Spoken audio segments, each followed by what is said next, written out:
আপনি কি জানেন দ্য কনজিউরিং মুভিতে যা দেখানো হয়েছে তা কোনো কাল্পনিক গল্প নয়, বরং এক মহিলার সাথে ঘটা বাস্তব ঘটনা, যার ভয়ে আজও মানুষ ওই বাড়িতে ঢুকতে সাহস পায় না। Standing right behind you. 1971 সালে পেরন পরিবার রোড আইল্যান্ডের একটি ফার্ম হাউসে থাকতে আসে, কিন্তু সেখানে ঢোকার পর থেকেই তারা অদৃশ্য কারো উপস্থিতি টের পাচ্ছিল। বাথশিবা নামের এক ডাইনি ওই বাড়িতে অভিশাপ দিয়ে গিয়েছিল যে তার জায়গায় আসবে তাকেই মরতে হবে। মুভিতে যা দেখেছেন তার চেয়েও ভয়াবহ ছিল বাস্তবের ঘটনা। বাড়ির সদস্যরা মাঝরাতে বাতাসে ভেসে থাকত এবং তাদের শরীরে রহস্যময় আঁচড়ের চিহ্ন পাওয়া যেত। প্যারানর্মাল ইনভেস্টিগেটর অ্যাড আর লরেন ওয়ারেন নিজে এই ঘটনার সাক্ষী ছিলেন।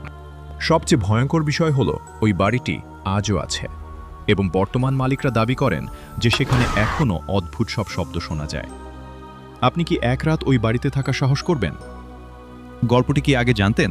কমেন্টে হ্যাঁ বা না লিখুন। আর মুভির এমন সব হাড়হিম করা রহস্য জানতে এখনই ইনফোশোকে সাবস্ক্রাইব করুন।